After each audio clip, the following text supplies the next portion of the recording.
आज 7 ऑगस्ट 2026 खरं म्हणजे 9 ऑगस्ट 2024 ला 8 ऑगस्टला आपल्या सर्वांच्या डोळ्यात दुःखाचे अश्रू होते आणि आज 9 ऑगस्टला राज्याचे कर्तव्यदक्ष मुख्यमंत्री सन्माननीय देवेंद्रजी फडणवीस साहेब केशवराव भोसले नाट्यगृहाच्या नूतनीकरणाच्या उद्घाटनाला येत आहेत।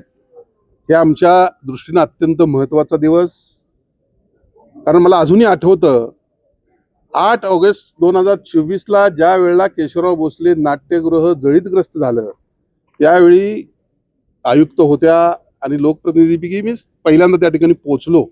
कळत नव्हतं काय करावं। तातडीनं साहेबांना मेसेज केला। साहेब म्हणले तातडीनं निधी जाहीर कर। मला माझ्याकडे शिल्लक असलेला 10 कोटी रुपये मी निधी जाहीर केला, पण साहेब म्हणलं निधी जाहीर करून होत नाही। ज्या पद्धतीनं मुंबईला मराठा नाट्य मंदिर असेल, आमचं पुण्याचं असेल, ठाण्याचं रंगनाथन असेल, अशा पद्धतीनं एक वेगळी संस्कृती, एक वेगळं छत्रपती शाहू महाराजांनी निर्माण केलेलं हे नाट्यगृह आहे आणि आपल्याला या ठिकाणी आपल्याला यावं लागेल। राज्याचे कर्तव्यदक्ष मुख्यमंत्री म्हणून सन्माननीय एकनाथजी शिंदे साहेब हे आग्र्यावरून तातडीनं कोल्हापूरला रवाना झाले। दुसऱ्या दिवशी दुपारी 4 ला ते आले आणि त्यांनी 25 कोटी रुपये यासाठी मंजूर केले। आज त्यावेळी ते तत्कालीन मुख्यमंत्री होते। मला या ठिकाणी कैलासवासी अजितदादा पवार यांचं देखील नाव घ्यावं लागेल। त्यानंतर अर्थमंत्री ते झाले।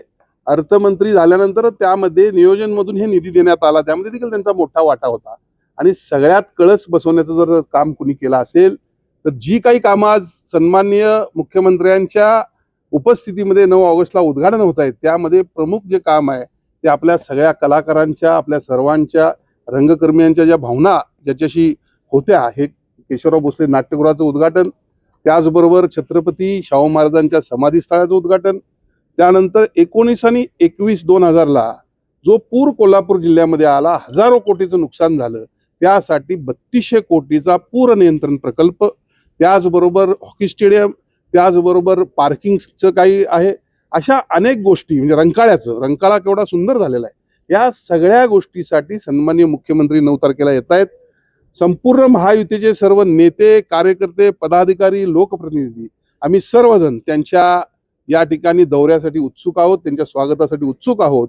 मी एवढंच सांगेन की कोल्हापूरसाठी आजपर्यंत एवढा कधीही निधी आला नाही, एवढा महायुतीच्या माध्यमातून तत्कालीन मुख्यमंत्री सन्माननीय एकनाथजी शिंदे साहेब असतील, कैलासवासी अजितदादा पवार साहेब असतील आणि कोल्हापूरचे अनेक प्रश्न आज जे प्रलंबित होते, मी सातत्यानं सन्माननीय मुख्यमंत्र्यांची भेट घेत असतो।